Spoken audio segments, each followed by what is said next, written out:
famille modeste, que vos parents sont ouvriers, qui ne connaissent pas des avocats, des grands chefs d'entreprise, des directeurs de ressources humaines, eh bien vous avez moins de chances que ceux qui ont grandi dans d'autres endroits et qui côtoient tous les jours des chefs d'entreprise, des avocats, des hommes d'affaires, qui peuvent, eux, tiens, j'ai mon fils qui cherche un stage, tiens, j'ai mon fils qui cherche un emploi, prendre le CV et le mettre au-dessus de la pile.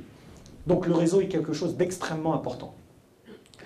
Donc de l'argent, des compétences et du réseau. J'ai été voir les plus grands chefs d'entreprise de ce pays, le fondateur d'AXA, le président de BNP Paribas, etc. Et je leur ai proposé de créer un pot commun, ce qu'on appelle un fonds d'investissement, avec 20 millions d'euros pour pouvoir aider tous les entrepreneurs qui veulent développer leur entreprise dans les banlieues.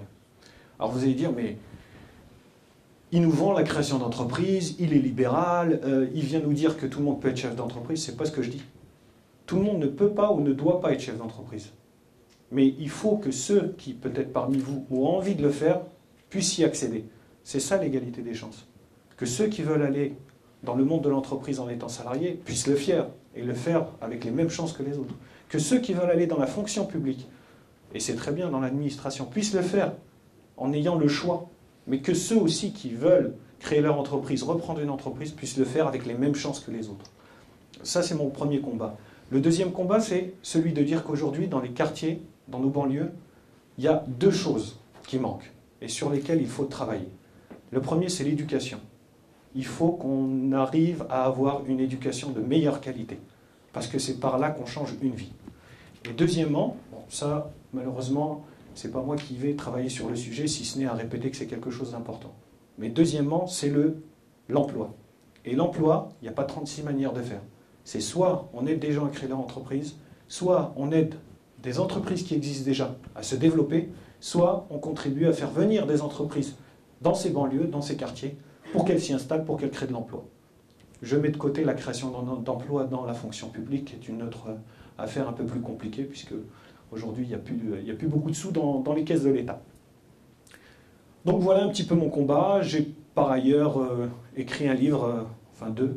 Le premier qui s'appelle « L'ascenseur social est en panne, j'ai pris l'escalier », où je raconte toute mon histoire, depuis mon grand-père et même mon arrière-grand-père qui était nomade. On est sédentaire dans la famille que depuis 3 générations. Avant, mon arrière-grand-père se baladait avec un chameau quelque part. Je raconte mon arrivée en France, je raconte... il y a un chapitre qui s'appelle... Tu te rappelles quand tu es arrivé en France? Non, j'étais très petit, j'avais 40 jours, j'avais 2 mois. Je raconte aussi les vacances au bled, je ne sais pas si vous avez vécu ça, nous à l'époque, partir tous les ans ou tous les 2 ans avec la voiture chargée, les bagages, la route du bled, il n'y avait pas l'autoroute en Espagne, il n'y avait pas la climatisation dans la voiture, avec la maman, la glacière où on s'arrêtait. Pas d'argent pour l'hôtel, il fallait dormir dans la voiture. Donc tout ça, toutes ces anecdotes, mais je raconte aussi la difficulté de vivre dans les quartiers, je raconte quelque chose dont on ne parle jamais, l'amitié en banlieue. Quelles sont les valeurs de cette amitié? Et puis aussi, je fais quelques propositions, et puis je dénonce aussi un petit peu en fin de livre les quelques faux porte-parole de la banlieue, ceux dont j'entends parler parfois qui prennent la parole et dont j'ai le sentiment qu'ils trahissent un petit peu ces territoires. Je pense entre autres, allez, je vais donner des noms puisqu'ils sont dans le livre, des gens comme Malek Bouti ou d'autres, dont je pense qu'ils sont des traîtres à la cause. Plus qu'ils ont apporté, je pense qu'ils ont fait reculer notre combat pour ces territoires. Bien évidemment, il n'y a rien d'ethnique ou de communautaire dans ce que je dis, je tiens à le préciser. Ce dont je parle aujourd'hui, c'est d'un problème qui est sociologique, qui est un combat pour ceux qui ont le moins dans ce pays, et on sait qui sont ceux qui ont le moins, puisqu'ils sont, je dirais, regroupés dans des zones bien spécifiques. J'ai écrit aussi un second livre qui est sorti au mois de novembre, qui s'appelle « Monte ton bise », les 10 commandements de l'entrepreneur des cités, qui est un guide pour tous ceux qui veulent créer leur entreprise. Alors il y a des tas d'adresses pour tous ceux qui veulent suivre cette aventure. J'ai fait un peu de télé. J'ai été animateur sur M6 dans une émission qui s'appelait L'Inventeur de l'année, qui a été diffusée en 2006 à 20h30. Ah, maintenant j'entends « Ah ouais ». Ça fait drôle, on a l'impression d'être un vieux machin dans l'histoire. Et puis je suis animateur, enfin chroniqueur régulier sur une radio qui s'appelle Radio Génération, mais je crois que ça passe pas ici, ça passe uniquement en Île-de-France. Voilà, je suis là pour répondre à toutes vos questions. essayez de débattre, n'ayez pas peur de poser des questions, il n'y a pas de questions bêtes, et soyez francs, directs, n'ayez pas peur. Voilà. Merci de votre accueil. Merci à vous. C'est riche ton parcours professionnel. On n'a pas beaucoup de temps, il reste à peine 10 minutes. Donc je vous donne allez, un quart d'heure, Inch'Allah, parce qu'il y a un autre groupe aussi qui va venir. Donc, est-ce que vous avez des questions, des remarques sur son parcours, ou vous voulez un éclaircissement sur tel ou tel point dans son parcours, si vous voulez devenir des chefs d'entreprise? Il y a un micro-baladeur, donc tiens, Bilal, tu peux...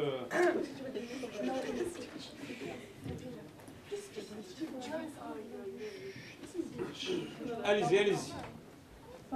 Tu peux te présenter? Si... Tu te présentes, s'il te plaît. Oh, je m'appelle Hussein et c'est pour savoir si vous recrutez en fait. Très bonne question. On recrute très régulièrement.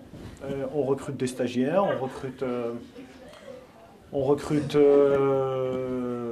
des personnes au niveau administratif, on recrute beaucoup plus de chauffeurs, puisque c'est une société de taxi collectif. Et on recrute toutes les personnes et il n'y a aucune discrimination, parce que je vois arriver la deuxième question.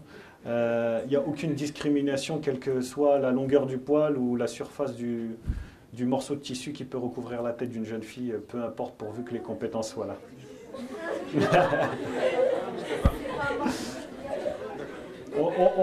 On est plus dans mon entreprise, il y a 70 personnes, elles viennent de partout.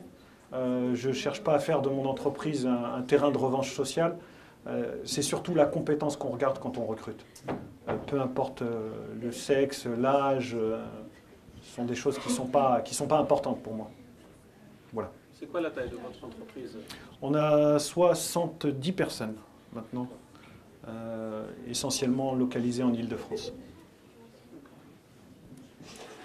D'autres questions? Allez-y.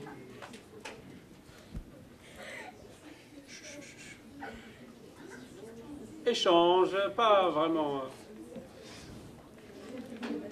Ouais, il y a une question. Vas-y. Je voulais juste poser une question. Donc, après votre réussite économique, est-ce que vous avez été sollicité par des partis politiques? J'ai été sollicité par tous les partis politiques, depuis l'extrême gauche jusqu'à la droite. J'ai rencontré 2 fois Marine Le Pen avec qui j'ai débattu. On n'a pas les mêmes idées, mais on a débattu et il faut toujours pouvoir garder une certaine distance et puis débattre avec les gens même si on n'est pas d'accord, même quand ils défendent l'indéfendable parfois. J'ai été conseiller, je me suis engagé et j'ai choisi de m'engager dans un parti centriste en 2005, l'UDF ça s'appelait à l'époque, et aujourd'hui je suis dans un parti qui s'appelle le Nouveau Centre, qui est présidé par l'ancien ministre de la Défense Hervé Morin. Je suis secrétaire national en charge de l'entrepreneuriat des TPE et des PME. Une autre question là?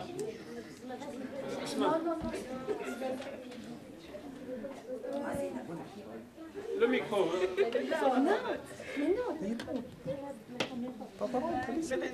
Moi, j'ai pas compris en fait, c'est quoi votre métier exactement? Non, c'est vous. Votre métier consiste en quoi en fait? À faire travailler les autres. Non, je plaisante. Je suis chef d'entreprise. J'ai créé mon entreprise, qui est une société de taxi collectif. J'ai beaucoup de chauffeurs, j'en ai à peu près 65, qui ont des véhicules. Et il y a des clients qui appellent cette entreprise pour pouvoir être transportés d'un point A à un point B. Et donc mon travail, c'est de gérer cette entreprise, de faire attention à la manière dont je recrute, de m'occuper de la gestion de cette entreprise, de manière à ce qu'elle se développe. Donc j'ai démarré tout seul. Aujourd'hui, on est 70. J'espère, Inch'Allah, qu'on sera beaucoup plus d'ici l'année prochaine, puis l'année prochaine. Donc. Vous avez fait combien de temps après le bac? Alors, j'ai fait un BTS, donc 2 ans après le bac. J'ai créé mon entreprise, mais il faut savoir qu'on se forme tout au long de la vie.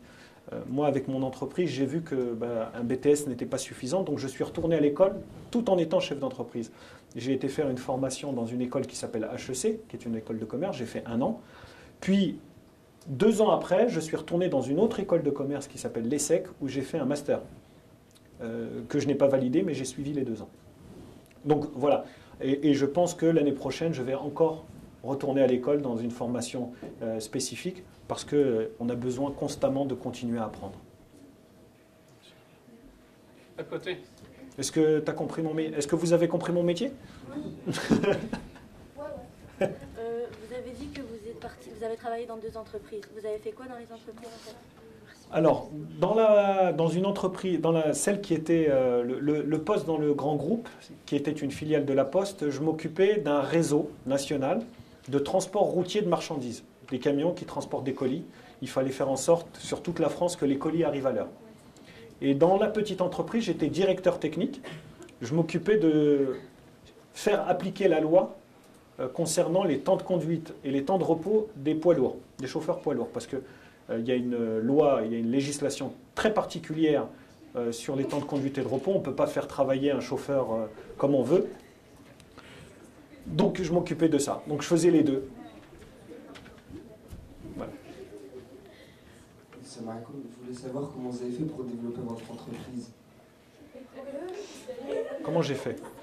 Écoutez, d'abord j'ai bien préparé le lancement, bien étudié mon marché, qui sont les clients qui allaient utiliser ce service, bien étudier la concurrence, qui sont mes concurrents, pourquoi vous, en tant que client, vous choisiriez plutôt mon entreprise et plutôt ATA plutôt qu'un taxi, structurer l'offre, et puis ensuite j'ai fait du commercial, démarcher les entreprises, prendre l'annuaire. Je me souviens au tout début, je prenais les pages jaunes, on était au tout début d'Internet, je n'avais pas d'ordinateur, je prenais le téléphone et j'appelais les entreprises. Allô, bonjour, voilà, je suis monsieur Seigny, je représente la société ATA, je vous propose de faire des économies sur votre budget taxi. Voilà mes services, bam, bam, bam, bam. Est-ce que ça vous intéresse? Et voilà, tous les jours. Et je continue à le faire aujourd'hui, de manière un petit peu différente, mais je continue à faire ça. On développe son entreprise comme ça, mais je ne l'ai pas fait tout seul. J'ai eu la chance aussi d'être parrainé, parce que l'entrepreneur ne peut pas réussir. Réussir tout seul, ça n'existe pas. On réussit, c'est une idée individuelle au départ, mais après, ça devient une histoire collective. D'abord avec l'équipe que vous composez, et puis moi, j'ai eu la chance d'être parrainé, d'être accompagné, d'être conseillé par des chefs d'entreprise expérimentés. Donc des personnes plus âgées que moi qui avaient été chefs d'entreprise et qui m'ont donné des conseils pour pouvoir ne pas faire d'erreur.